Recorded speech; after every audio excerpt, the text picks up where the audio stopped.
There was a note in Michael Madsen's wallet. It said goodbye. For 30 years, he carried it around, never knowing if today would be the day he used it. But this isn't a story about death. Not really. This is a story about survival, about poetry scribbled between takes, about a man who played freaks, but who never stopped trying to be a father, a husband, a son. Michael Madsen died on July 3, 2025, at the age of 67, found alone in his Malibu home. Cardiac arrest. But before the headlines label him Mr. Blonde one last time, you should know the truth. He wrote poems about butterflies. He cried when his rescue dogs died. And the man who danced through Tarantino's most violent scene? He never got over his son's suicide. This is not the story of a villain.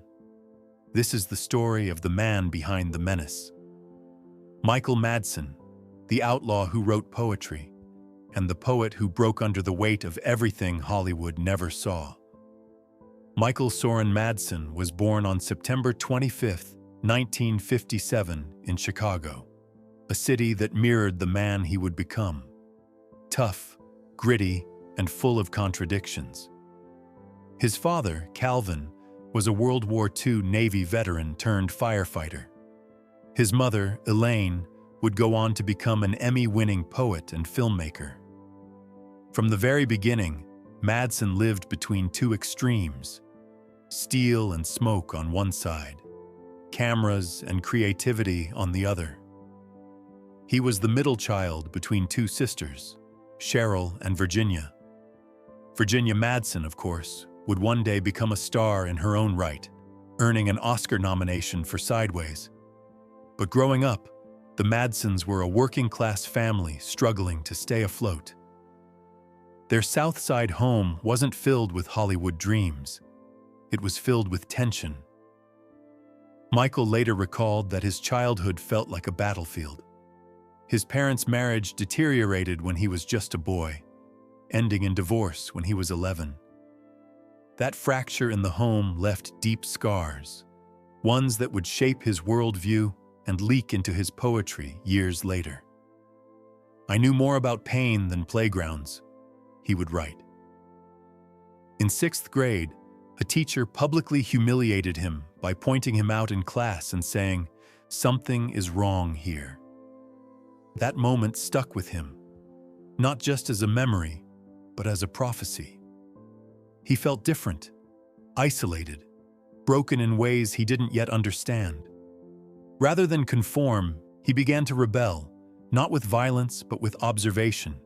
He became a watcher, a thinker, a writer. He started keeping notebooks, filled not with homework, but with rough, emotional verses.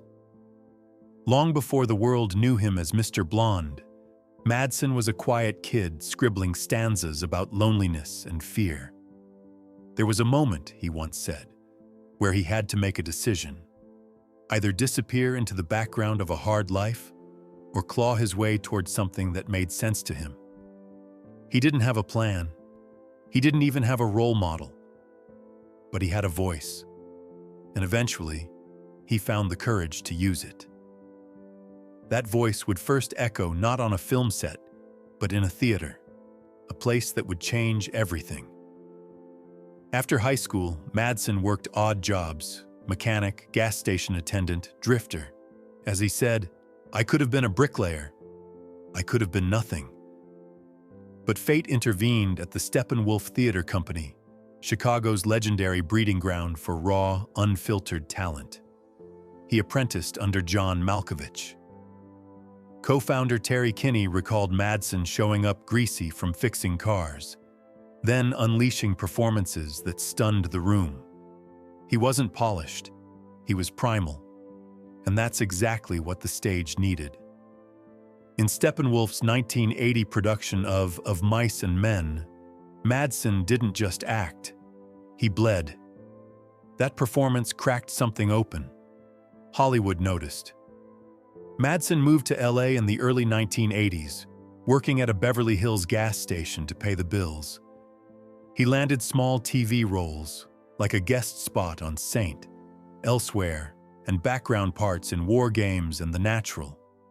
But there was something simmering beneath his screen presence, a quiet danger, a deep sadness. In 1991, Thelma and Louise gave him his first taste of real recognition. As Susan Sarandon's tough yet tender boyfriend, he brought warmth to a film about rage. The industry took note. But 1992? That's when everything changed. A former video store clerk named Quentin Tarantino was casting his debut film, Reservoir Dogs. Madsen auditioned for Mr. Pink. Tarantino said no. "You're not Mr. Pink. You're Mr. Blonde. And if you're not Mr. Blonde, you're not in the movie." And just like that, Michael Madsen became cinema's most charming psychopath. That scene, the one that burned itself into cinema history. The song?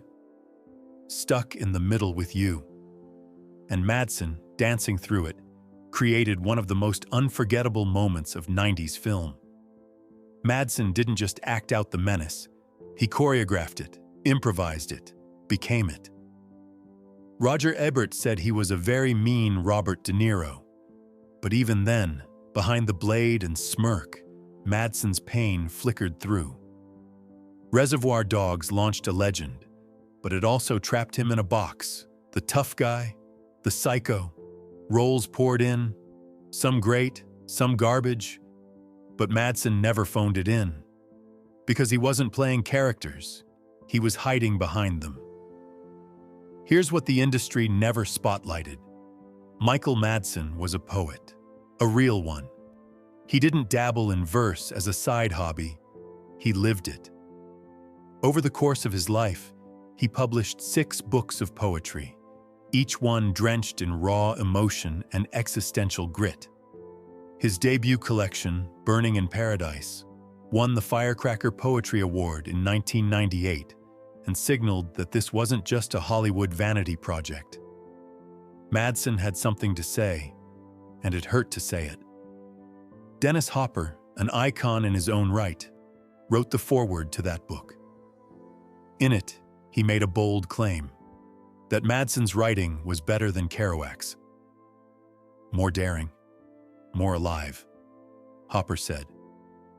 That wasn't just flattery, it was recognition. Recognition that beneath the leather jackets and clenched fists was a man bleeding ink. Madsen's poetry was dark, intimate, and often disturbing. It was also beautiful. In a poem titled Tuesday from the Blessing of the Hounds, he wrote, "I am lost, alone, and suicidal. Although not likely to act upon the latter, I am some sort of freak, admired by other freaks because I play freaks." That was Michael, laying it all out, no filter. He didn't write for critics or for approval. He wrote because the pain had to go somewhere.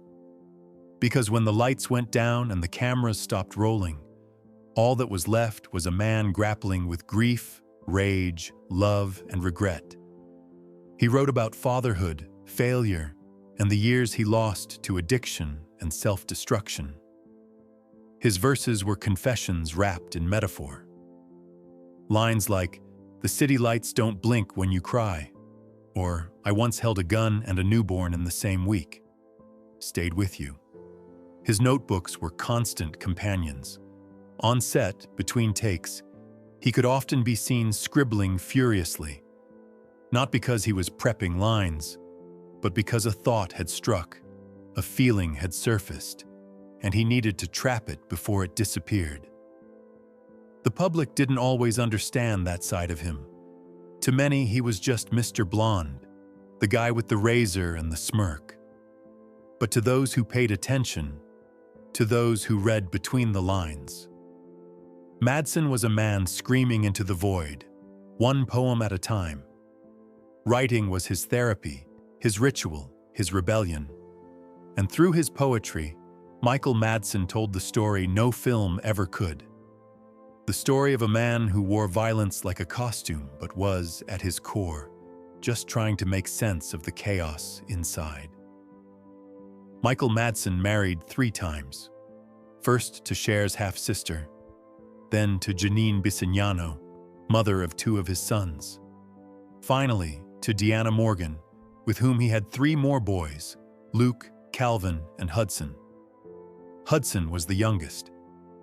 On January 23, 2022, Hudson Madsen died by suicide in Hawaii at age 26. The news shattered Michael. "I didn't see any signs," he said. "I'm just trying to make sense of everything." The pain was unbearable. He filed for divorce later that year. In interviews, he looked hollow, as if the fire that fueled his rage had finally turned inward. Despite the heartbreak, Madsen kept working. He had to, not just for income, but for identity. Acting wasn't just a job for him. It was a lifeline, a reason to get up, a structure in a world where everything else was crumbling.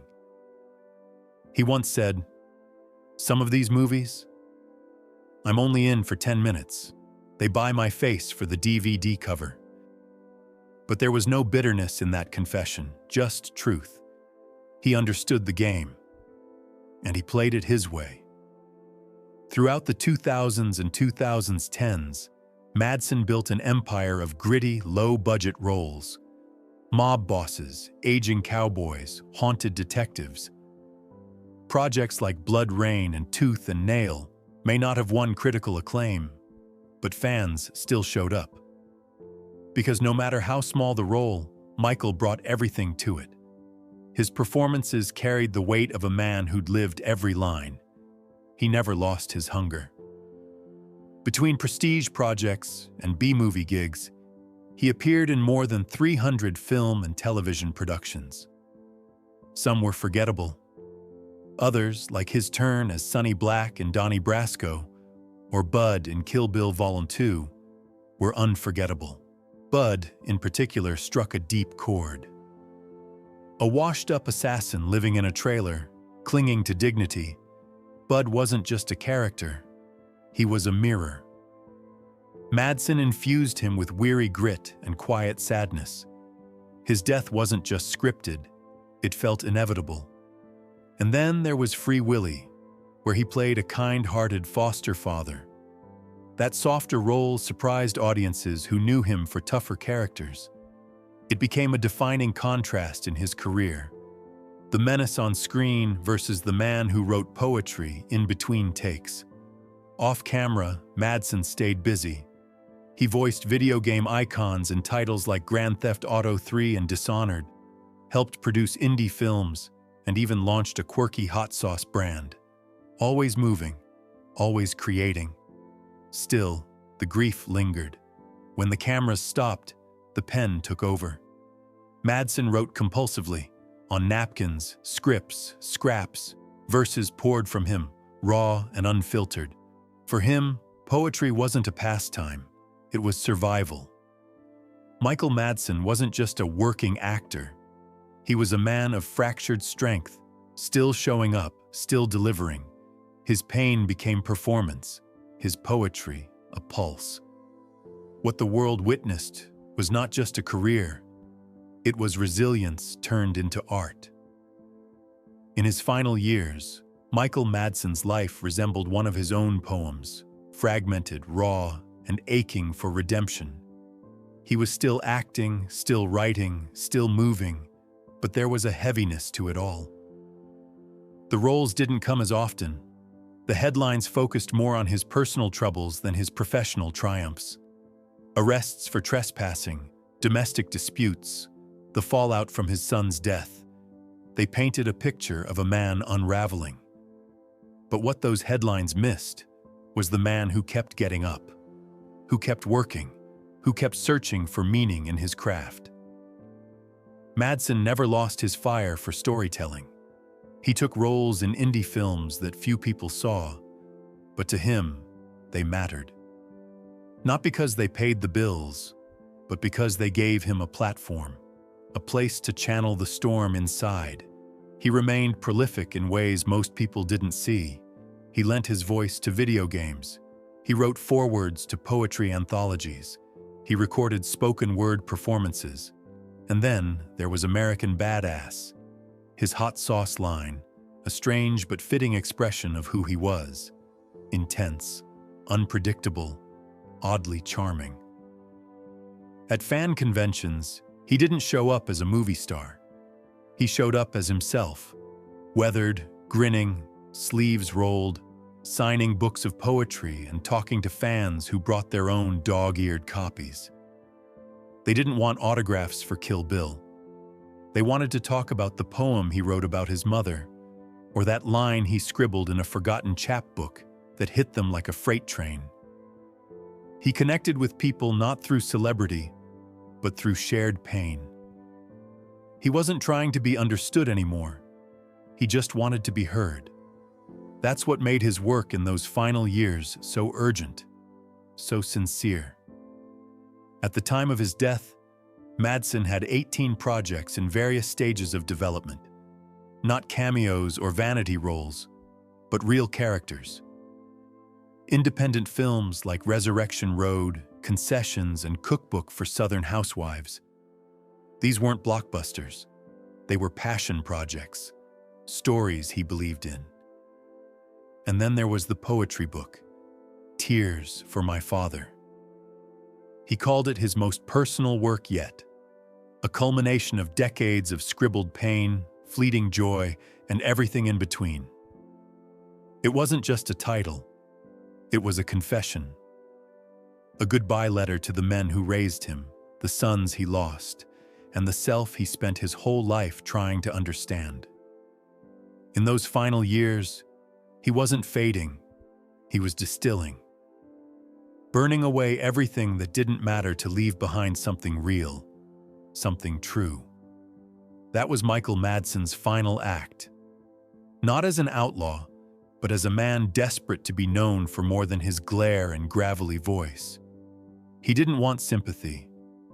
He wanted honesty. And that's what he gave us, until the very end.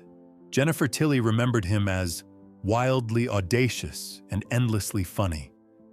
James Woods said he had a sweet nature beneath all the growls, and those who worked with him, even on low-budget sets, often described him the same way: unpredictable, generous, deeply human. Michael Madsen was a contradiction wrapped in leather and scars. He played monsters on screen, but rescued animals off it. He delivered brutal monologues with cold precision, then turned around and wrote delicate lines about memory and regret. He could rage in a scene with fire in his eyes, then sit quietly under a tree with a notebook, writing about his mother's hands or the sound of his son's laugh. He was a man who carried a suicide note in his wallet, but still planned future film shoots. A man who struggled with demons, addiction, grief, self-doubt, but never let them define him entirely. Instead, he folded them into his work, made them characters, gave them voice. To his children, he was imperfect, but present. To his fans, he was magnetic, someone who never fit neatly into Hollywood's box. And to those who read his poetry, he was something more. A witness to pain, a translator of sorrow, a man who peeled back the armor long enough to show what was underneath. He once wrote, "Everyone wants to be remembered, but not everyone knows how to be seen." Michael Madsen was seen, not just in movies, but in moments, in quiet scenes, in trembling verses, in flawed decisions and courageous honesty. The man behind the masks wasn't just an actor. He was a father, a lover, a friend, a broken soul trying to leave behind something beautiful. He was chaos, he was calm, he was both, and somehow that made him whole. Michael Madsen once said, "My career is like a heart monitor. Up, down, up again. You just keep going." And maybe that's the best way to understand him. Not as an icon, not as a villain, but as a pulse, a rhythm. A man who lived between extremes, beauty and brutality, art and anarchy. He wasn't here to play heroes. He was here to show us the parts we don't usually look at, the shadows behind the swagger. So the next time you hear "stuck in the middle with you," don't think about the ear. Think about the man who cried over his son, who wrote about fire and loneliness, who carried pain like a badge and still showed up for the next scene. Michael Madsen, the outlaw poet, is gone. But his words? They're still here, waiting. Not as Mr. Blonde or Bud, but just Michael. The man, the misfit, the poet.